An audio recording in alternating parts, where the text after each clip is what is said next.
Pax vobiscum, and welcome back to the channel, and to another reading of The Five Rings by Miyamoto Musashi.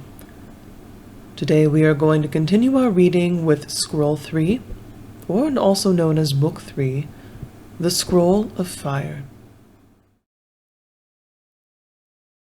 In the strategy of the Ni Toichi Ryu, 2 swords, 1 style, I think of battle as being like fire. And so I consider battle and single combat in the Fire Scroll, and write about these things in the scroll. To start with, people of the world all think about the principles of strategy in a small way, whether it has something to do with the fingertips, knowing how to create an advantage of 3 sun or 5 sun with the wrist, or else using a fan and trying to figure out how to win using the forearms, or with something like a bamboo sword, trying to learn to get an advantage from even a little bit of extra speed, trying to sharpen their handiwork and footwork, and specializing in taking advantage of these small differences in speed. In strategy, we risk our lives fighting many times in single combat, discern the principles of life and death, learn the path of the sword, understand the strengths and weaknesses of the opponent's sword, distinguish the paths of the blade and the back edges of the sword, and train to be able to strike down our opponents. In this we cannot bother thinking about small things, particularly when, for example, you are wearing armor. There is no time to think about trivial points. Moreover, when you are fighting for your life, alone, against 5 or even 10 men, to understand with certainty the way to victory, that is our way of strategy. That being the case, whether one person is defeating 10, or if with 1,000 men you are beating 10,000. In the principles, what is the difference? You must investigate this well. However, if you take up your swords alone, judge each of your opponent's resources, and understand their strengths and weaknesses, you will attain the wisdom and virtue of strategy, and perfect the way to make victory against 10,000. You will have become a master of this way. Our correct way of strategy, who else in all the world will grasp it or refine it so well? We must certainly wonder. Training morning to night, once you have polished it to perfection, you will achieve an independent freedom, naturally also acquire wondrous abilities, and have mysterious limitless power. This is the spirit of the practice we undertake as warriors.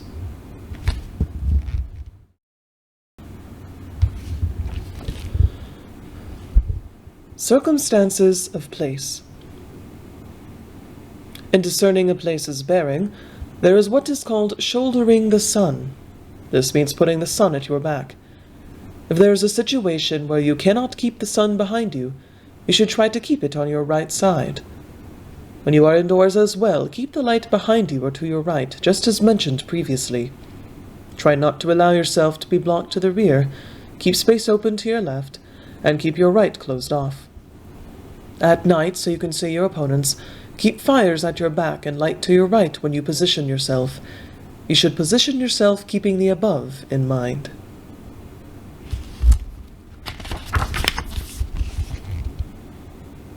We also talk about looking down on your opponent. You should try to take a position that is slightly higher than the surroundings. Indoors, think of the place of honor as being the high ground. Then, once the battle begins, when you are chasing your adversaries around, do so with the feeling of chasing them to your left. It is essential to put difficult surroundings behind your opponents, and in any situation try to drive them into adverse terrain. In awkward spots, we also say, don't let your opponent see the place. This means not to let your adversary look around, and press him without giving him a moment's relief. Indoors as well, when driving your opponent towards thresholds, lintels, sliding doors, verandas, or pillars, not letting him see the place is the same. Any time you pursue your opponent, do so towards bad footing, or places where there are obstructions to the sides. In any case, utilize the special virtues of the place, and be certain to take victory by location. The 3 kinds of initiative. Of the 3 initiatives, one is when you take the initiative first and launch an attack. This is called advance initiative. Another is the initiative you take when the opponent attacks you first. This is called waiting initiative. Still another is when you attack and your adversary attacks at the same time. This is called simultaneous initiative. These are the three kinds of initiative. The beginning of any battle never deviates from these types of initiative. Since the conditions of initiative can determine the victor from the outset, initiative is the most important thing in strategy. As for the details of these initiatives, of course they are various. In each individual case, you judge the appropriate initiative, read your opponent's intention, and using the wisdom and virtues of our style of strategy, take the victory. There is no need to write out the particulars here. Advance initiative. First, advance initiative. When you think you want to attack, stay calm, then suddenly attack with initiative. In this initiative, outwardly make yourself strong and fast, but leave the depths of your mind still. Or make your spirit exceedingly strong, and walking a little faster than usual, when you get close to your adversary, attack quickly with this initiative. Alternatively, let go of your intentions, and keeping this the same in the beginning, middle, and end, with the feeling of utterly dominating your adversary, fill your spirit with strength to your very depths, and win like that. Waiting initiative. Second, waiting initiative. When the adversary advances to attack you, do not worry about it at all, and show your opponent an appearance of weakness. When the opponent draws near, boom! Suddenly becomes strong, and appear as if you will jump at him. See when he slackens a little, and immediately and strongly take the victory there. Another thing you can do is when the opponent advances, advance even more strongly, and, seeing the openings and the changes of his rhythm, quickly take the victory here. These are types of waiting initiative. Simultaneous initiative. Third, simultaneous initiative. When the enemy advances quickly, advance at him calmly but strongly, and when he gets close, boom, give it your all. And when you see the slightest relaxation in the adversary, directly and powerfully take the victory there. On the other hand, when the adversary advances calmly, approach him somewhat quickly with a light floating feeling. As he nears, engage with him at once to feel him out, and adjusting your attack to his condition, strike strongly and take the victory. It is impossible to write out all these techniques in detail. From these writings you must work out the rest. With these three types of initiative, depending on the occasion and according to principle, you may not always be the one to attack first. However, just as when you do attack first, you want to move the opponent around at will. In any type of initiative employing the wisdom of strategy, be intent on winning no matter what. You must train continuously. Holding the pillow down. By holding the pillow down, we mean the idea of not allowing the adversary even to lift his head from his pillow. Specifically in the way of strategy for single combat, to let a person move you around and put you on the defensive is bad. At all times you want to move your adversary around freely. Of course, your opponent will be thinking the same thing. As you have the same intention, it is very difficult constantly to be adapting to what the other person does. Thus, in strategy, we stop the opponent before he strikes, hold him back before he thrusts, pull out before he can grapple with you, and so forth. Holding the pillow down, once you have grasped the true way, is realizing whatever your opponent intends to do, when he comes to attack you, and not allowing him to do it. Stop the adversary's strike in the beginning S, and do not allow him to continue. This is the essence of holding the pillow down. Likewise, if the adversary thinks to attack, hold him back at A. If he goes to jump, cut him off at J. If he thinks to cut, restrain him at C. These are all done with the same spirit. When your opponent attempts to use a technique against you, allow him to do things which are useless. Things which will be useful, stop them before he has begun, and do not allow him to continue. This is one of the most important things in strategy. And this too, though, if you are constantly thinking, hold him down, you will end up on the defensive. Basically, no matter what the situation, while entrusting your techniques to the way, when the adversary attempts to use a technique, just stop him at the thought. Do not allow him to do anything useful, and move him around at will. This is the mark of a master strategist, and the result of extensive training and practice. Getting across. We talk about getting across, for example. In crossing the sea, there are crossings at narrow straits, and there are also long crossings at channels of 40 or 50 ri. As you make your way through the human world as well, in the course of a lifetime there are many instances of getting across. Concerning sea voyages, you need to know the locations of these crossings, understand the capabilities of the boat, and take the weather well into consideration. Even without putting a pilot boat out, you must be able to adjust to the changes of the moment, sometimes using crosswinds, at other times taking tailwinds. Or if the wind changes, you may need to use the rudder oar or put in pairs of oars for 2 or 3 ri. Dead set on making port, you steer your ship, and in this way make the crossing. Adopting this mindset while making your way through the world of people as well. When you reach an important event, you should have the same determination to get across. In strategy during battle, getting across is crucial. Adapting to the opponent's condition, understanding your own abilities, using principles to get through. This is just the same as a good ship's captain making a sea crossing. Once you have got across, then you can relax again. What we mean by talking about getting across is weakening the opponent, taking the initiative and essentially securing the victory in advance, right there. In both large and small-scale strategy, it is vital to have this spirit of getting across. You should consider this deeply. Understanding the situation. Seeing the situation in a large-scale strategy means perceiving the enemy's weakening or growing in power, understanding the intentions of the opponent's forces, getting the lay of the land, discerning well the conditions of the enemy, knowing how many of your own troops to deploy, and to all these applying the principles of strategy in such a way as to ensure victory. Know the condition of the initiative, and in this way engage in battle.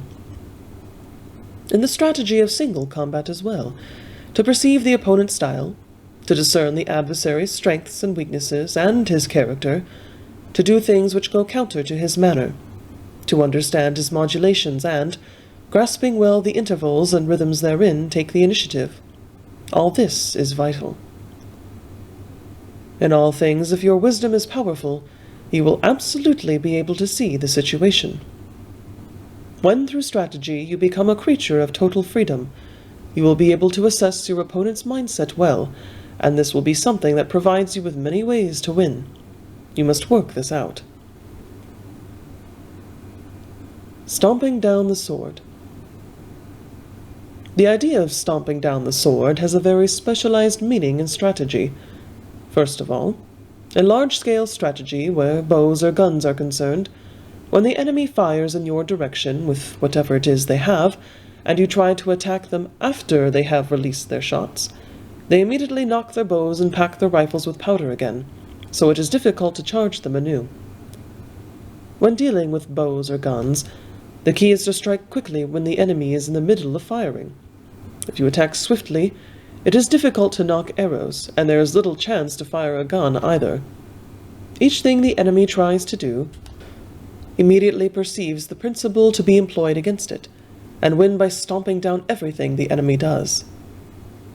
Likewise, in individual strategy, if you strike after your adversary strikes out at you, you get into a back and forth, toten, and it becomes impossible to advance. Instead, strike him with the feeling of stomping down his sword as he strikes out and beat him right at his strike. Make it such that he doesn't get a second chance to attack. What is called stomping is not limited to the feet. Stomp with your whole body, stomp with your spirit, and of course stomp with your sword. Determine not to let your adversary make a second attack. This, in other words, means being intent on taking the initiative in any situation. It does not mean running directly into your opponent at the same time as he attacks. It is getting on him immediately after he does so. You need to investigate this carefully. Understanding collapse. Collapse is something that is inherent in all things. The collapse of a given house, the collapse of a person's body, and also the collapse of the enemy or army. When the time comes, their rhythms become disrupted and they collapse. A large-scale strategy also, to perceive the collapse of an enemy's rhythm and to run them down without allowing that moment to slip away is essential. If you let the moment of collapse go by, they have a chance to recover. Likewise, in strategy for single combat, in the midst of fighting, when your adversary's rhythms are thrown off, strike at the point where he begins to collapse. If you slack off and let it go by, he can recover and renew his attack, and you will not be able to advance. It is crucial to attack that initial crumbling, and so that the opponent cannot raise his face again, to decisively chase him down at this point. Chasing down should be done directly and powerfully. You need to smash the enemy to bits so that he cannot recover. You should carefully analyze what I call smashing to bits. If you do not smash the enemy to bits, a tenaciousness will remain in him. This is something you need to work out. Becoming the adversary. Becoming the adversary means you should think of yourself in the place of your opponent. Looking around at the world, you see people who have committed a robbery or some such, and they hold themselves up in a house. They are thought of as being an adversary in a position of strength. However, if you put yourself in that opponent's place with everyone in the world against him on the run, he feels desperate, perhaps hopeless. The person who holds himself up is the pheasant, and the one who goes in to cut him down is the hawk. You need to work this out thoroughly. In large-scale strategy as well, if you convince yourself that the enemy is strong, you will think it is a very serious matter to attack them.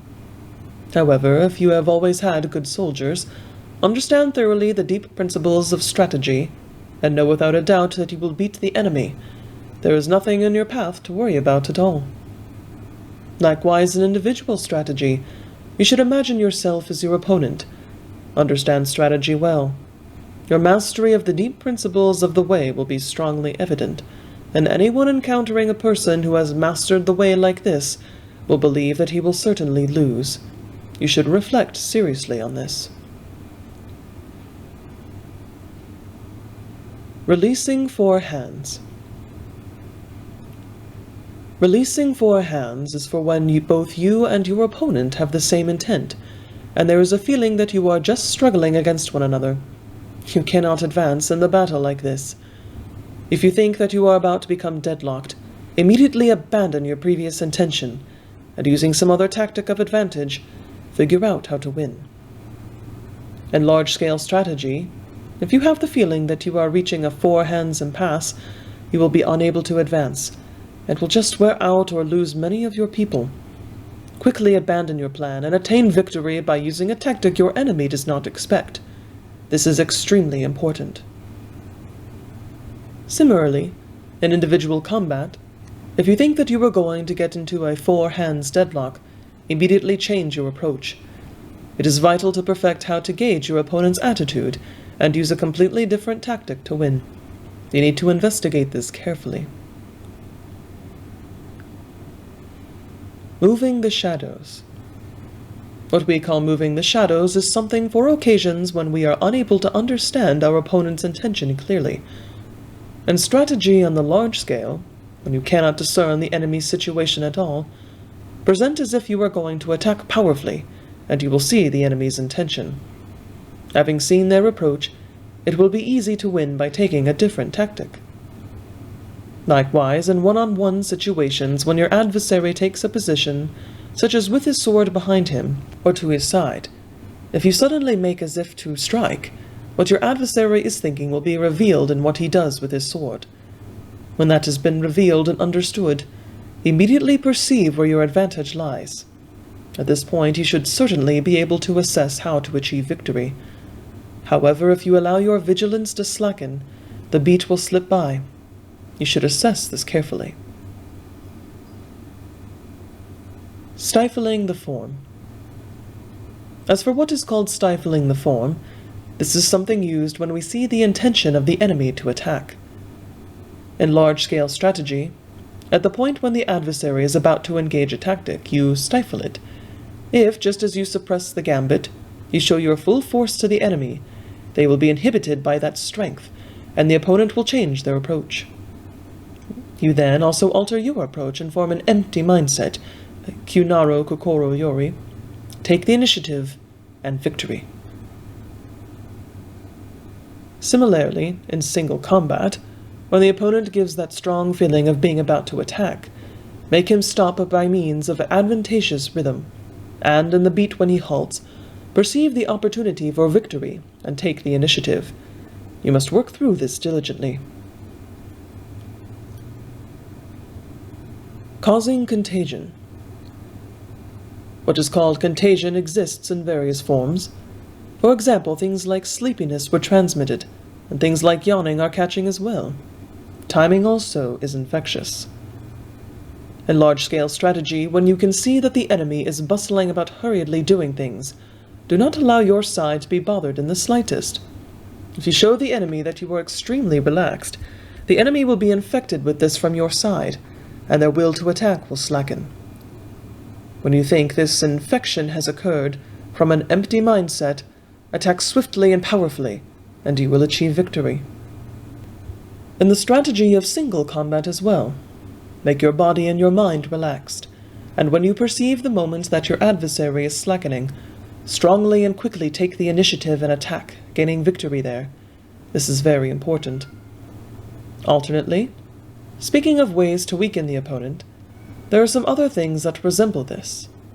One is the spirit of boredom, another one is of aimlessness, and yet another is feeling of becoming weak. You should work on these diligently. Upsetting the opponent. What we mean by upset is in all kinds of things. One is the feeling of being in immediate danger. Second, there is the feeling of frustration. Third is the feeling of being surprised by something unforeseen. You should study these well. In large-scale strategy, upsetting is crucial. When the enemy least expects it, attack in such a way that they can't even take a breath, and before they have got their wits back about them, use your advantage, take the initiative, and win. This is essential.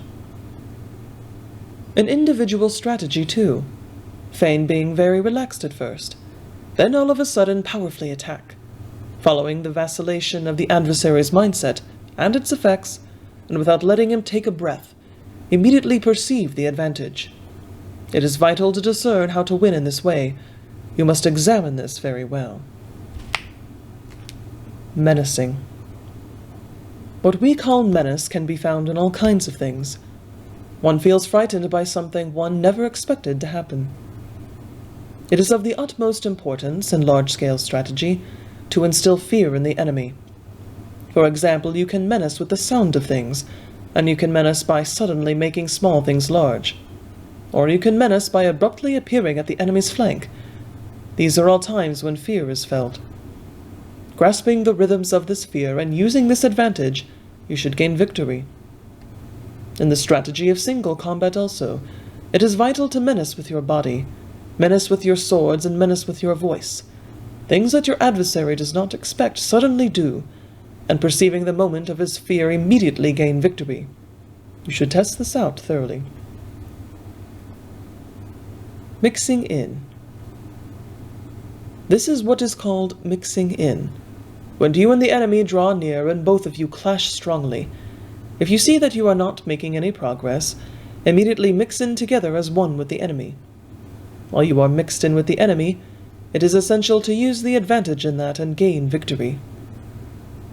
Whether in small or large-scale strategy, if you separate clearly between the opponent and yourself, and you are both intent on clashing against each other, this will not result in victory. When this happens, it is important to immediately mix in with the opponent, so that one cannot be distinguished from the other. Grasp the virtue in this situation, understand how to win in those conditions, and powerfully gain victory. You must investigate this well. Damaging the corners. We will talk about damaging the corners. With various things, when you push against something strong, if you do so suddenly and straight against it, Pushing it back is difficult. In large-scale strategy, surveying the enemy's forces, attack the corners of the sections that strike out strongly, and you will gain some advantage. As one corner falters, the whole will weaken as a result. It is essential that during this faltering you keep going after the enemy's various corners, gaining the advantage that leads to victory. Also, in single combat strategy, you should make injuries to the corners of your opponent's body. When his body becomes even a little weak and takes on a collapsing form, it will be very easy to defeat him. To test these things well and discern how to achieve victory with them is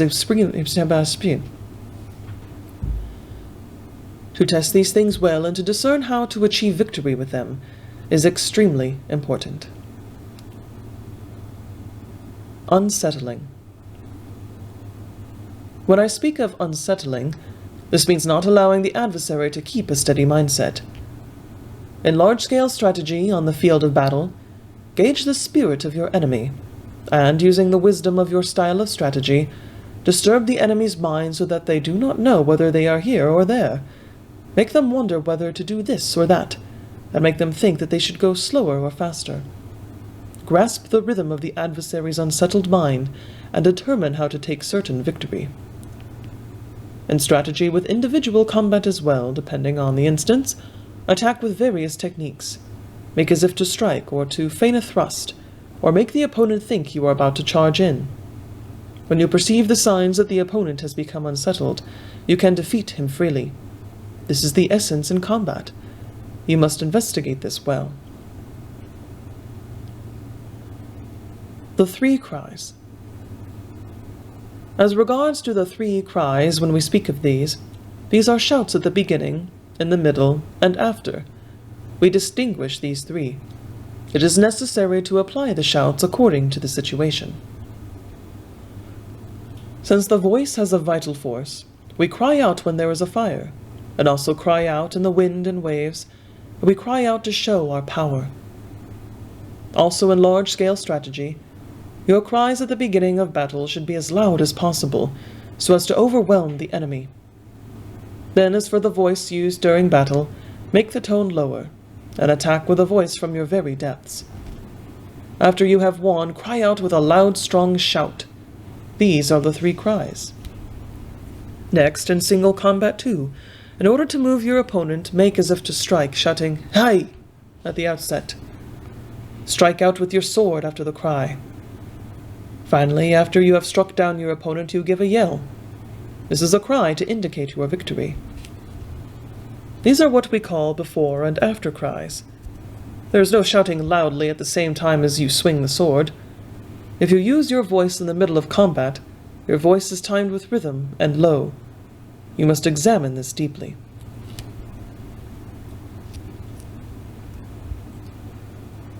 Cutting through waves. We talk about cutting through waves in large-scale strategy, when, as the forces engage, the enemy is strong, and you attack the opponent with the sense of cutting through waves, first at one side, and when you see the enemy's forces crumble there, abandon that and attack another strong side. Basically, to attack in a zigzag pattern is the main idea. In individual strategy, this idea is extremely important when you are confronted with many adversaries. Attack in different directions, and when the enemies flee in those directions, turn again to attack another strong opponent. Grasping the rhythm of adversaries and establishing a good rhythm for yourself, go left and right. Remember the feeling of zigzagging. Keep an eye on your enemy's condition, and attack them like that. Understand your adversary's situation, and as you go forth striking, the principle is to take the victory powerfully, without even the slightest feeling of retreat. When getting inside a single opponent as well, against a strong adversary there is the same feeling.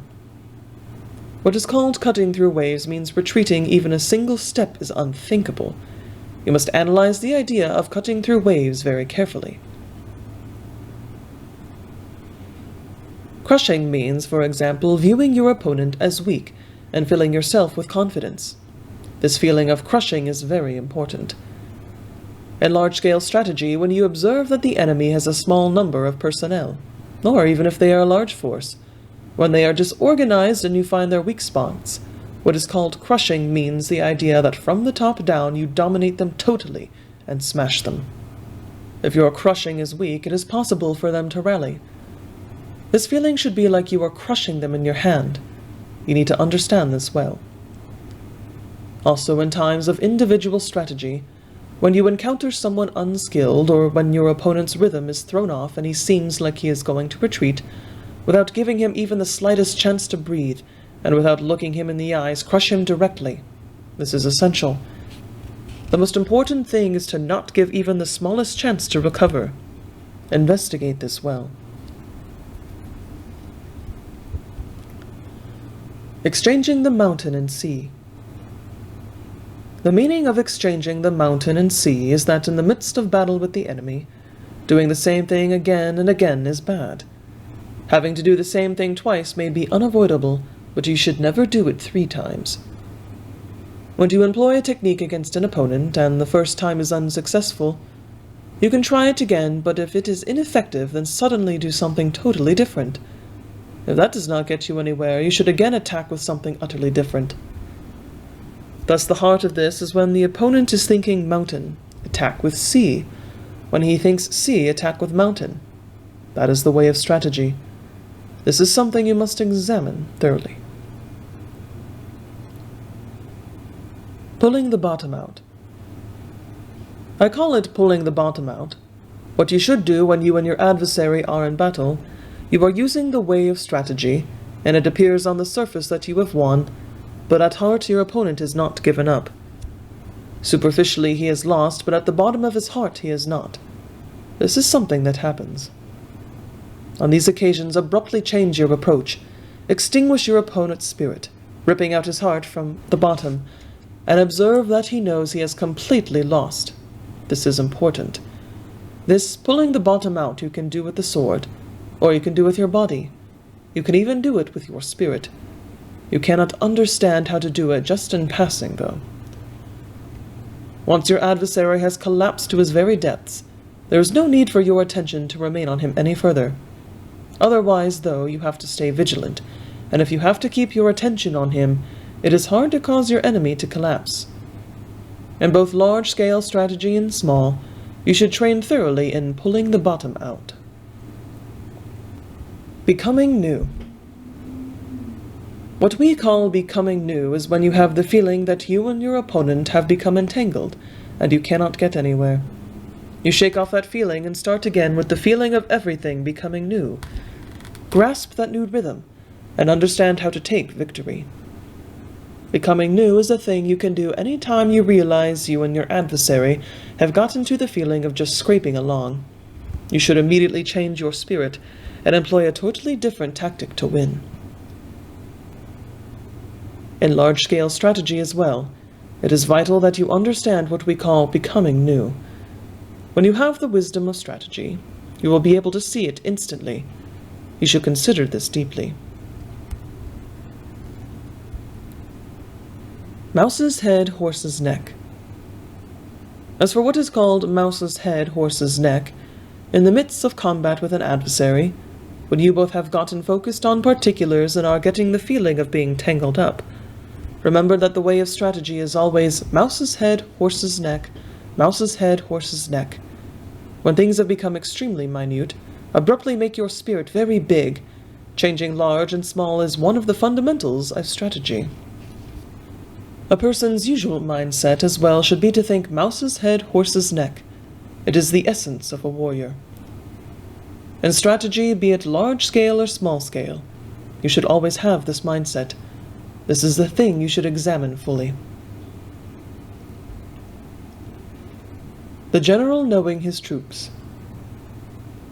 The general knowing his troops is how you engage in any battle once you have achieved the way you have set out on, ceaselessly carried out in this practice, and grasp the wisdom of strategy.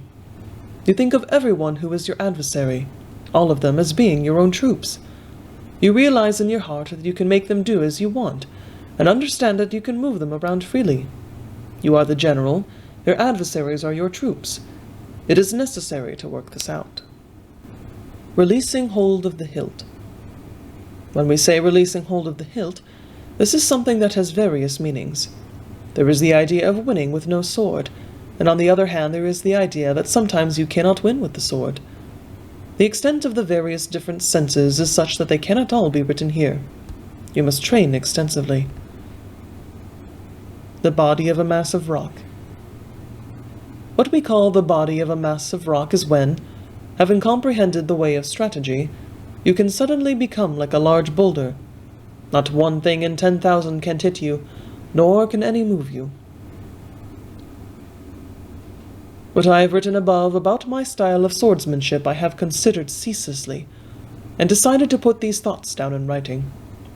Now I am recording these principles for the first time, and in writing them I feel I have mixed up the order, putting last things first, and it has been difficult to explain things in detail.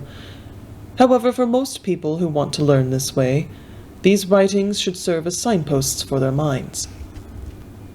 Ever since my youthful years, I have set my heart on the way of strategy, and basically dedicated myself to the study of swordsmanship, training my hands and my body exhaustively, and taking on all manner of mindsets. I have gone out and seen the various other styles, but they were all either just full of pretentious talk, or concerned with elaborate hand techniques. Although they showed off in a way that looked impressive, not one of them had the true spirit. Of course, if you learn something like this, thinking to make your body effective, or to make your mind sharp, all of these just become obstructions to the way, and are hard to get rid of even much later. Thus the true way of strategy decays in the world, and for this reason the way is abandoned. Swordsmanship, if it is the true way, is in engaging in combat with opponents and winning. This practice should not be altered at all.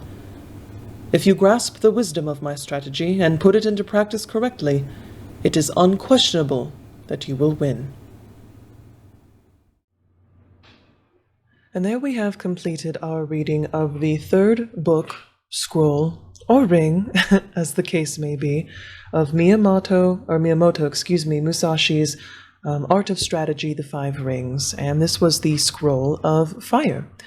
And fire is an interesting scroll because, similar to water, Musashi keeps reiterating over and over the importance of practice and how he could the principles he is trying to teach are not able really to be written down. They are things that he can generally describe, but are really only going to be discovered through practice and dedication. And again, an important lesson I won't harp on too much here, since we talked about it in the water reading, but fire reiterates this a lot, with sayings such as, you should investigate this fully, and I agree. And sort of to go over the general theme of fire, one of the things that Musashi tends to also reiterates time and time again in this scroll is that swordsmanship and this training, everything is done with the intent of striking down one's enemy. And he says right there at the end that, swordsmanship, the whole point of it, the whole purpose of it, is to strike down the enemy. And that, these other schools that have these, flashy shows of skill or, hand movements or shoutings or all these other things, at least in my interpretation, he seems to say that, all well and good, but you do realize that swordsmanship, the whole intent of it, is to strike down an enemy completely and utterly, and for you to be the victor. And to sort of go into a rambling train of thought with that, when you look at these sort of concepts of professions of arms, or professions that are more focused, swordsmanship truly, the whole purpose of it is for battle. It's not a dance, it's not a ballet, it's not a ballet, it's not something that is done for show, unless, it's very specific. The type of swordsmanship that he is discussing, he's reminding us the whole purpose of this strategy, the whole purpose of swordsmanship is battle, is winning, is conquering, is facing your opponent and you winning, you being the victor. And I think that it is important to remember that for certain things, especially, concepts of the profession of arms, the whole purpose is to win, to be bigger, better, better at strategy, greater understanding of weapons, I think that helps put sort of the military profession in a perspective for civilians as well. I know for myself especially, it sort of drives the point home of, oh, that is the profession of arms. Since time immemorial, that has been the purpose, that is its core purpose, and what it should be good at.